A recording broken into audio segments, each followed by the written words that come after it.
Hello everyone, welcome back to another video. In today's video, I will be telling you guys the full process on how to become a geomapper and how to become a good geomapper as well. I'm not going to give you guys a cookie cutter response here. The technology that you have will have an effect on how well you're going to be able to do geomapping, especially if you're going to be using a reference image, which I highly recommend you use a reference image instead of using a tutorial. And there's a few reasons why, which I'll list off in a minute. However, if you're using just a phone, I don't think you can split screen. I'm pretty sure you can't split screen. So you're gonna have a hard time looking at the ref and phone at the same time. Or like not phone, but like your Minecraft screen. And it's gonna be hard to, do it. I don't know how people on a phone do it, and if you are on a phone and use a reference image, please let me know in the comments how you do it. But what really helps if you have a phone is if you get a laptop. Now, it makes sense if you might not have a laptop. However, ask your parents maybe. They probably have a laptop, I would assume. So ask them if you can use that. And for most of this video, I'm going to be talking about how to geomap on a PC or laptop.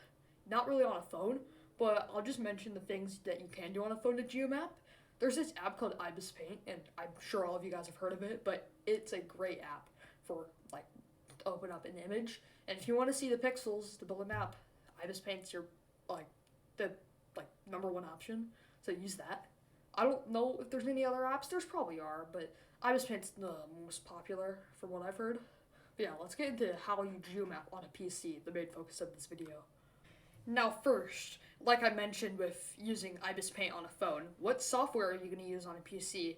Now there's a few different options, but the by far most popular option is this software known as Paint.net. It's like Microsoft Paint, except it has layers, which aren't really important here, but if you want to do really cool things, you could use the layers. I mean, I guess you could use layers here. They're useful for making refs, and that's a whole other rabbit hole. I'm not very good at it. I can flag. I can show you guys how to flag stuff, but there's already hundreds of tutorials on that on YouTube. However, it's free. I used to think that it cost $5, but it only costs $5 if you're gonna get it from the Microsoft Store. There's another option that I have on the screen that if you click that, you can download it for free. But yeah, Paint.net's really just the best option. And I'm gonna actually load up Paint.net here in a second. I'm gonna show you guys how to use it real quick. So yeah, let's get into that. So as you can see right now, I am in Paint.net, and I have the super large reference image opened up here. And there's a few things you might want to do. So to load up an image, what you're going to do is you're going to take it from your your file explorer or your file app or whatever. You can also open it up from here, which we might as well do that. So I don't know. This is a random image I have opened. Let's pretend it's a ref. Actually, no. Let's find an actual ref. Here, yeah, we'll use this ref, which is a ref of cropped Eastern Canada on super large scale. And once you open it, there's a few things you can do. I'm actually gonna go back here for the example. First, right here, this is really helpful for me. There's something called grid lines. Now it's up here next to effects, but if you use that, it's pretty helpful. I'll show you what it's like when you zoom in. So let's go over to San Marino, because why not? Yes, this is how big San Marino is on super large scale. I know, right? Crazy. So, when you turn on the grid lines, it's helpful to know how long things are. Before, I would have to count this out individually or just be able to tell, and that was the source of most of my mistakes. I would maybe think this is a 6 or a 5 or whatever. Actually, it is a 5. Well, 6, whatever. But I find this very helpful. As you can see in my streams, if you've been a viewer for long enough, I used to not use grid lines because I barely knew of their existence. But once I turned it on, I can't go back to doing it like this. I don't know how long this is. I am so used to using grid lines, and all of you guys should use grid lines. There's also this measuring tool, which I guess could be helpful sometimes. I don't really see any point in it because it's just this right here, which that's the most important part of Paint.net, the coordinate system. So the coordinate system is going to be down here, and this is the most important feature of Paint.net. This is going to help you not mess up. This will help you align all your countries perfectly, and the coordinates are also useful because I don't know. Let's say we build Czech Republic on super large scale, okay? However, next you want to build, say, New Zealand. Now, they don't border each other, and I bet you're not going to want to count tens of thousands of blocks between the two. So, all you gotta do is you just gotta go to New Zealand, find where you want to start, copy down the coordinates, and then teleport there, and boom, it's super simple. You don't have to go in order. You can just go wherever you want in the world. And it's also super useful when you're building an outline or whatever when you're geomap because, it's a redundancy tool, You can catch your mistakes. Or when you do mess up, which, don't, build this block, check your coordinate, build this, check your coordinates, You don't have to do it every single time. That's just going to slow you down. But what I would do is say, I check my coordinates here, I would then check my coordinates here, and then here, just check it every now and then you basically just presented yourself for making mistakes. Let's say we're building Ukraine, okay? And I check my coordinates here and I'm correct, but right here, when I check my coordinates, I'm off. Well, now you can use your coordinates to go to this point. Oh, it's off, alright? So it must be further this way. Oh, it's correct right here, so it must be in between these 2 points. Oh, it's correct here, but off here. I made a 3 right here. So there you go, you found your mistake. But yeah, that's kind of the best feature of Paint.net. And, now how do you get your refs? I have a Geomapping refs folder in the description of this video. I haven't updated it in a while, so if you want a particular ref in there, if I feel like it, I'll put the ref in there. I'll probably do it. I just have to be in the mood, because I barely update it. But yeah, if you want a ref in there, please let me know. I'll add it if I have access to it. I don't have every ref in the world, so if you ask me for super huge, ginormous mega scale, that's not even a thing, so I won't have that ref. But anyway, let's go into actually building it, And we're gonna be using Paint.net for this example. Now, there's this thing called split screen. Now, if you're using one screen for this, you only need one screen. You don't need another screen. But in my case, I have a dual monitor setup. So I have 2 monitors right next to each other. And I used to put the ref on my right monitor and Minecraft on my left monitor. However, that's a lot of distance to look, especially because I'm only not 5 feet, a few feet away from my monitor. So it takes a while to turn my head. Well, not a while. It takes less than a second. However, when you're building huge countries that are thousands of blocks long, it gets kind of tiring. So that's why I decided to start doing split screen. Now the split screen, all you do is you hold this down, and then you can put it in any of these slots. Now if you're on a Mac or something, I don't know how. I'm on a Windows computer. However, if you you can put it in any of these. And let's say we want to have split screen. Well, there you go. And this is Clip Champ. So, boom. Now we have 2 things. And what I normally do is I actually put Paint.net in the right screen. And I'm gonna put Minecraft in this screen. But yeah, let's go into Minecraft. And I'm gonna show you how to build. Alright, so now I am in a Minecraft world. And what I'm actually going to do is I'm going to get rid of the mobs. I mean, this isn't necessary. I just don't like having the mobs there. They're going to remain anyway. It doesn't matter though. So the first thing you're going to do, and this is in settings. So whenever you create the world, as you can see, I've already created the world. I guess you can do what I'm doing, but it's kind of inefficient. What you're going to do is click on the settings button. Also, this is a non-biased video, but Mojang, come on. Why did you move the settings button? Why do you want to promote your stupid marketplace? Anyway, enough talking about that. Go to settings, scroll down, and this is going to be very important. You're going to turn on show coordinates, and remember how I was talking about coordinates earlier with Paint.net? Well, we got to know where we are in the world to use those coordinates, so we got to turn that on. And everything else is really up to you. You also want to make a flat world. Now, I don't care, or why would I care, but if you want to put this on a normal survival world with terrain, I guess you could do that. However, it's just so much easier if you just do it on a flat world. Why would you want to be wasting your time building a platform, flattening area now, or building it 10,000 blocks in the sky just to do your map? Just make a flat world. Knowing your life, it's a lot easier. So, first thing we're gonna do, I need to orient myself real quick. Also with coordinates, make sure you're facing the right way. So, you know you're going north when you're, wait, what the heck? Guys, I'm not perfect either, okay? I don't know everything. Okay, so you'll be facing north when your x coordinate is going up, and you'll know when you're going. So when you go west, you're wait, what the heck? Hold on.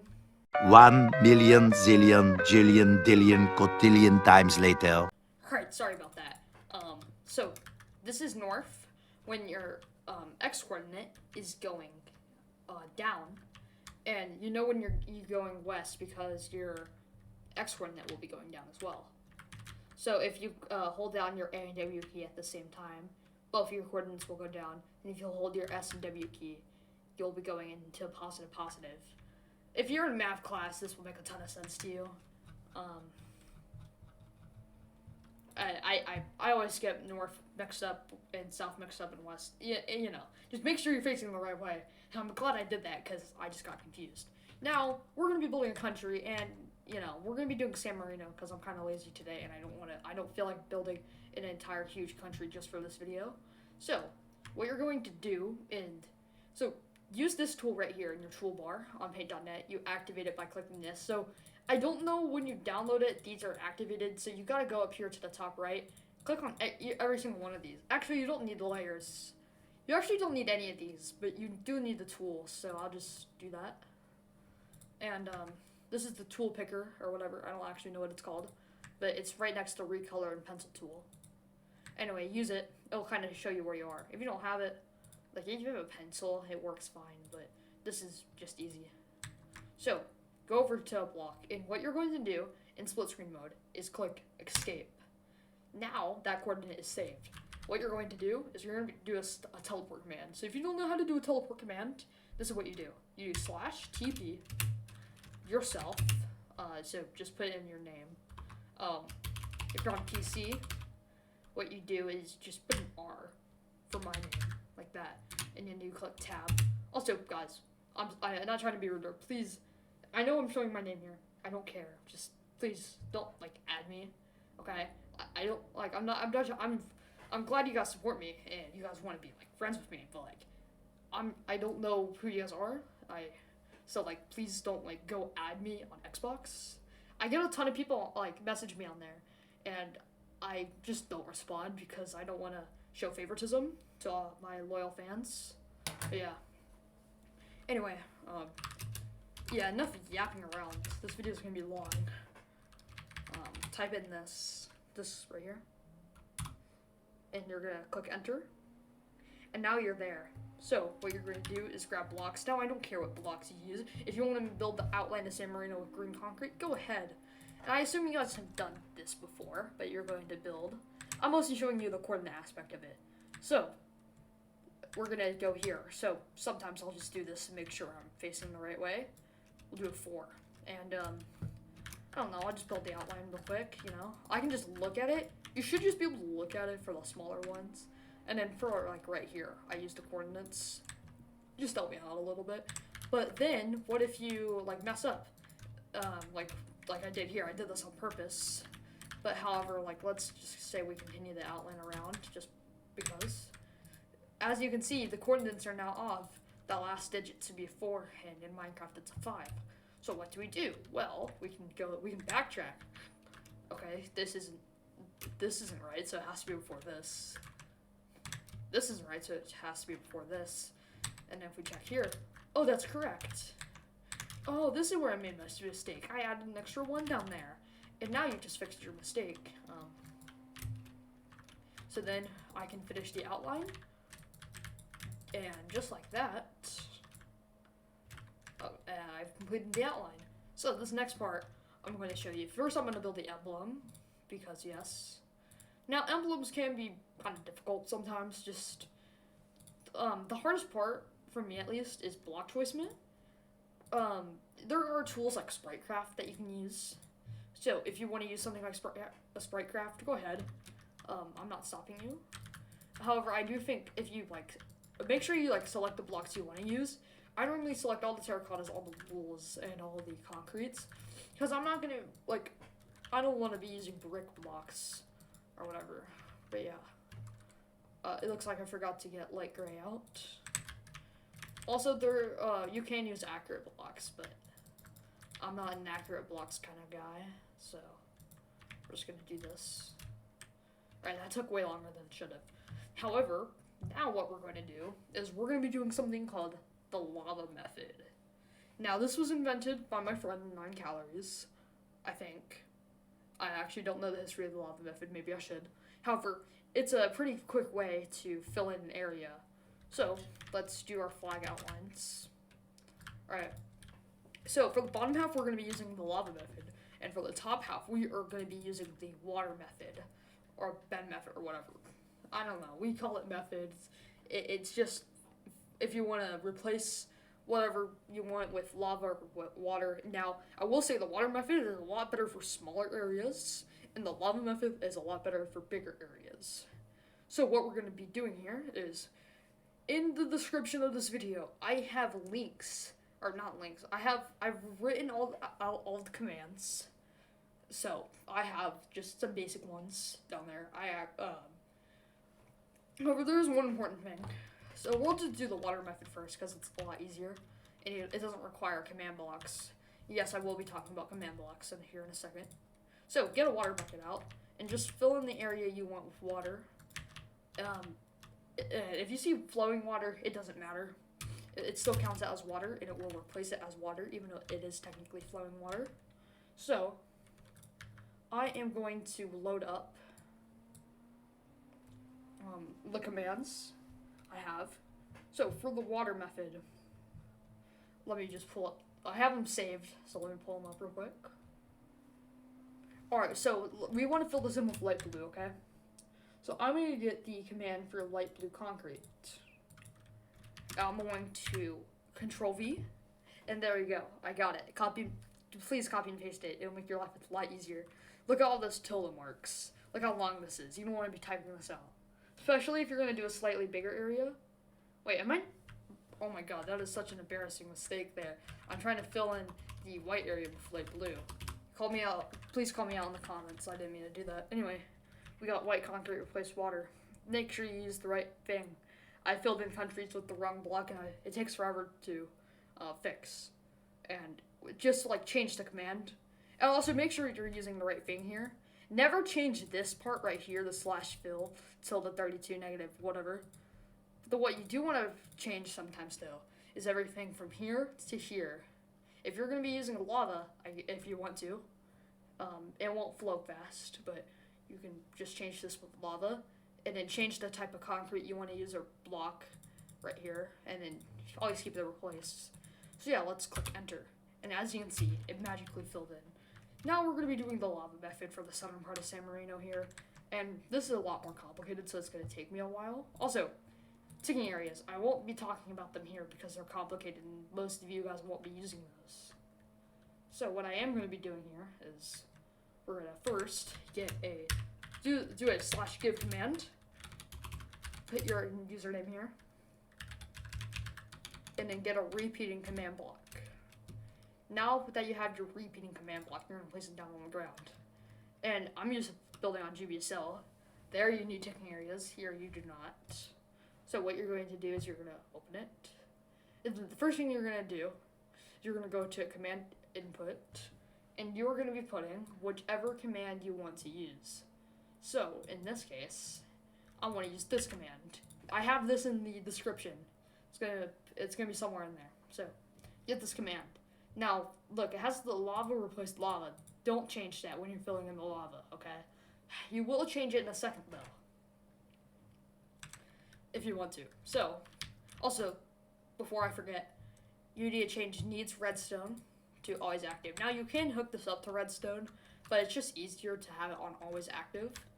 And then what you're going to do is you're going to get a lava bucket. Goodbye water bucket. And you're going to place it on the ground and watch what happens. Look how fast it flows. So it flows very fast. And I don't know how you turn that off, the display thing. I think I don't know how you get rid of that. Someone in the comments might be able to tell me. How do you get rid of this thing right here? I think it's in the settings. I'm just too lazy to look right now. Anyway, now there's two methods. Remember the water method command? Well, you can change the last part of that command from water to lava. However, there's something else you can do that's a lot cooler. What you can do is open your command block, click on the plus, and then change this word from lava. Or no, not this word. Wait, what am I doing? Okay, do not replace this. I don't know why I said that. Replace this word right here, lava, the one after 32 with light underscore blue underscore concrete. And then after you do that, click escape, or like the on my keyboard it says ascend for some reason, but it's the escape button. Anyway, get out of the command block, and boom, it just automatically filled in. Now you can use the water method like I said. However, when you don't want to use it, all you gotta do, if you want to save it so you can use it later, so you don't have to put everything in, just open it. And the easiest way to deactivate it so it won't work is to go to always active and put it on needs redstone. Now, if I try to place lava on the ground, it won't flow fast and it won't replace the light blue. So yeah, that's kind of how you build. And I think we've wrapped up our little tutorial thing. So now, if you have any questions, please let me know in the comments. I'm willing to answer them. I will try to give you the best of an explanation as I can. Also, there's a few more things I'd like to mention. Tutorials, yes, you can use those, and split screening with like YouTube right here for the tutorial does work. You can do that. However, the reason I don't think you should be using tutorials is unless the tutorial series is already completed, like you want to be able to build at your own pace. And let's say I post a tutorial on super large scale Italy or whatever. Okay, I do the tutorial. However, I don't release the part for Switzerland for another 5 months. Do you really want to be waiting 5 months just so you can build Switzerland? I don't want to wait 5 months. I want to be able to build my map at my own pace, you know? And you can't do that with tutorials if it's already finished, but if you're waiting for a part, that can take forever. Also, the tutorial person you watch might go way too fast or way too slow for your liking, and using a reference image gives you the ability to build at your own pace. So, yeah, I'm not trying to kill off tutorial videos. They are still very good. But yeah, that's how you geomap. And like I said, if you have any questions, let me know in the comments. And yeah, I hope you guys enjoyed the video, and I hope to see you guys in the next one. Goodbye.